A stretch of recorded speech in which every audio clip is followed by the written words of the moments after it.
So we're seeing a lot of the reactions surrounding the Xbox or this is an Xbox campaign, and I think a lot of them are quite interesting. One of them of note is if you look very carefully, you'll see Destin's where his thumbnail said everyone disliked that. No, Destin, they didn't dislike that. Many people who are actually dialed in already understand this strategy from Xbox. I don't see any reason why you would say that because just recently it seemed like you started to also kind of, warm up to the idea that Xbox is, in a sense, expanding its brand and finding ways to continue to smoke PlayStation in this whole conversation. Now, to that, I got another comment as well. I thought it was actually very interesting.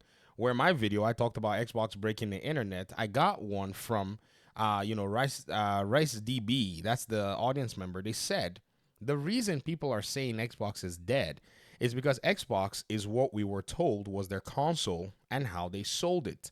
The console is effectively now dead. So what you're saying is because they have not necessarily locked down everything to the console, therefore it's dead. And I have to stop you there very fast because you are setting a standard that you cannot even back up on your own. Simply because if we applied that exact same standard, that, oh, because you changed your strategy or modified your strategy, hence death, then obviously even PlayStation itself would not be able to, beat the allegations of being dead. That's why I have to stop you here. Why? Because the PlayStation console was also advertised to us as this place where you could only play PlayStation games and nowhere else. Do y'all remember? I mean, come on. We can quickly do a little bit of deep dive to be able to find something like that. I mean, the internet keeps all these receipts, and so this is why your argument is not a strong one. Remember, according to Games Radar, when Insomniac said Spider-Man will never appear on PC, Twitter sure does. And if you go all the way down, you're going to see the tweet where they replied, it will never appear on Xbox or PC. It is a permanent PS4 exclusive published by Sony Interactive Entertainment. So we must maintain similar energy levels when you bring your Xbox is dead allegations, standards, and criteria in order to ensure that we can actually use it across the board. So what many of you are saying is probably when Nintendo eventually brings its games cross-platform, then Nintendo will also be dead. And I think you backed yourself into a corner taking on such a hard stance because you can't really hold on to it too long. It's too much work to try to do that. And again, some of us, we are actually thinking about this from a whole different perspective as well, which we're looking at what is available out there. So the marketing of PlayStation consoles is basically what you're citing on top of Xbox, who by 2016 had already broken the mold and taken its games to PC. So, by the standards that you've set, either Xbox and PlayStation are both dead or both of them are not dead. Then you continued and said the other one is having games everywhere like cloud is not going and has never worked for all games due to lag. Okay, then don't play the games on cloud. It's only an option. That's all it is. Now, PlayStation themselves have put almost, I've been putting games on cloud for a very long time now. In fact, apparently their cloud has better performance than Xbox. And so Xbox is in this position where it wants to move its games to cloud, and it's only going to be an option. It's not going to be the end of everything. Why are people pretending like this is all Xbox wants to do with their games? So you would have to actually dismiss the reality that these same games are going to actually exist on hardware like PC, handhelds, and the Xbox console for you to conclude that moving the games on cloud is basically the only thing, or at least pretend that lag is going to somewhat kill cloud. Let it kill cloud. If it does, then people are going to go back to hardware. Your quote, it says you quote the Sony leak document. What you don't seem to cite is how Microsoft Game Pass numbers are not where near where they wanted it to be. And by buying and spending so much money on Activision Blizzard, they now have so much more concerned about ROI. Let me break down these two statements. Number one, the Sony documentation never acknowledges any Game Pass numbers. Those numbers that you're seeing here are PlayStation Plus numbers. It does not in any way acknowledge Game Pass growth or Game Pass knowledge, Game Pass numbers. What it acknowledges is Activision being in a position where it could be delivered via Game Pass as one option. I'll read it for you again. It says this: day and date threat. Post acquisition, Microsoft will put Activision games on Game Pass day and date. Doesn't cite how many Game Pass users they are. If anything, it says this. It says Activision provides incredible strategic value across live service games, scaling mobile and PC storefront. Microsoft can supply multi-game subscription 50%, which is Game Pass, console games 50%, which is the Xbox console and some of your PlayStation games. No, sorry, some of the games that they're tossing your way, 50%, and PC 60%. Then it says Sony's pillars are already dated and behind the competition. It cites no condition of Xbox Game Pass growing from the numbers that they got. So you're trying to deny this document, which is not going to work, because the document, there's a reason the press picked this document to either, write about or talk about in the whole conversation. That's exactly the reason why you see this document is basically right now the entire premise of what is going on between PlayStation and Xbox that we need to pay attention to. Don't try to dismiss it. Every time you try to dismiss it, it makes it stronger. Now, here's the second thing. And then you said, by buying Activision and spending so much money, then they now have to be concerned about ROI. The second thing that you're mentioning. Where do you guys actually, I'm curious, where does, a lot of folk watch a lot of their, content in conversations about the gaming industry, about the Activision Blizzard acquisition from? I'm wondering where they all are getting the information. So the very first thing I got educated, and for the most part, I also took that approach too. So shout out to you, RiceDB. I thought the same thing, that they would have to do ROI. However, you did not point out one thing that I also came to the table with, which is they purchased Activision Blizzard King with cash. They had the money sitting there. In fact, I even can still go back and propose, or I guess I would say hypothesize, that the place they got the cash from was from overseas reserves. In 2017, the presidential administration, as well as Congress, gave corporations a discount on bringing money back into the country for a lower tax break.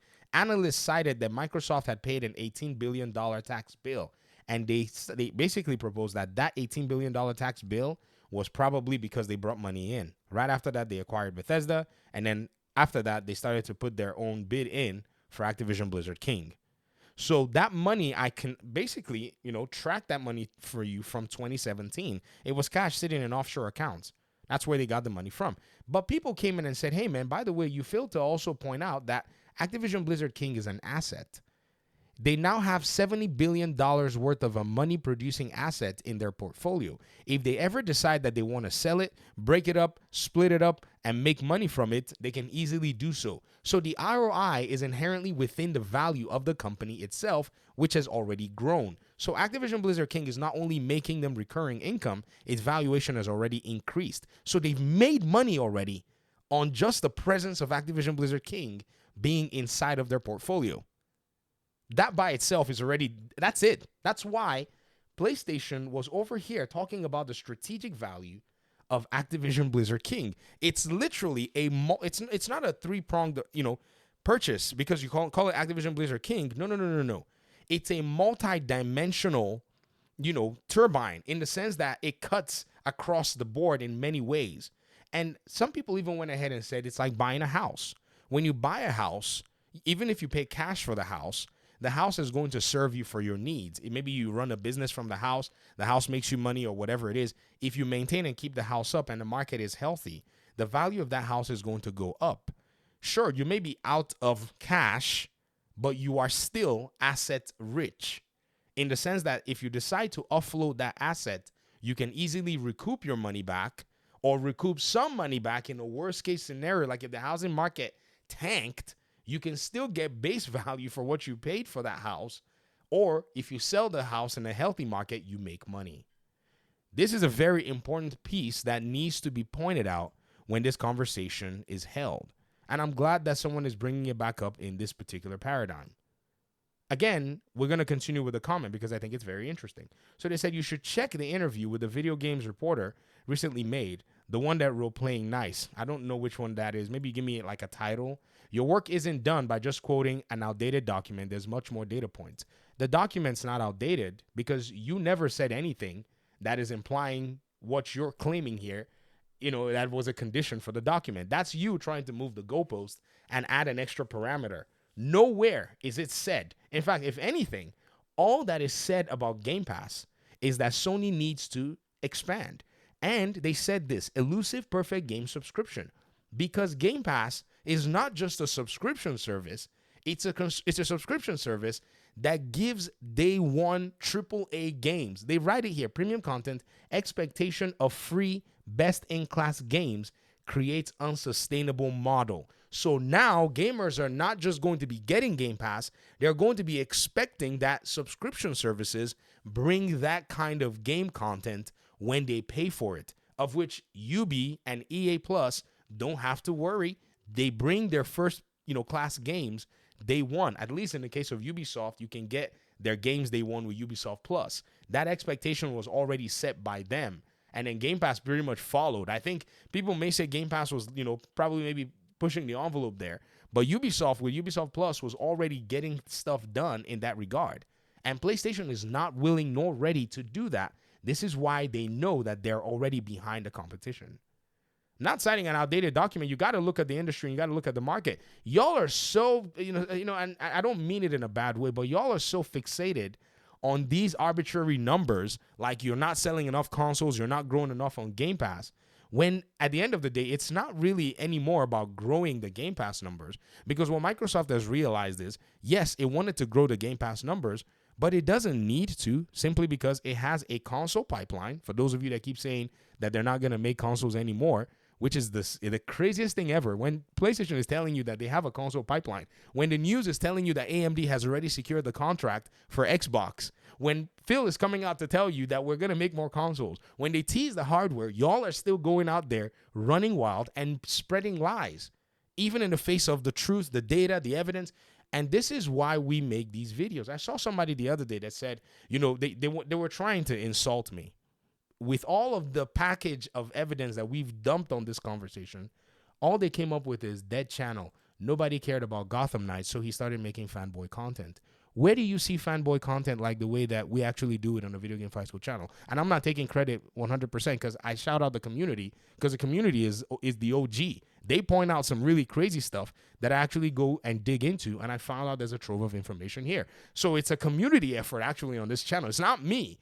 That's actually doing I'm just the guy on the mic. Y'all are the ones pointing and saying, hey, guy on the mic, take a look at this. Guy on the mic, take a look at that. So where else are they doing content like this, where we're looking at the industry and we're opening the pages and we're trying to figure out what's going on? And in many cases, we're predicting stuff that's actually happening weeks, months later. In fact, we thought stuff was going to be happening months later. How many of you remember when we were talking about exclusivity dying and these third-party exclusives actually going away? And all of a sudden, we wake up and it's not only one, it's two, it's three, it's four that are all running away from PlayStation's exclusivity.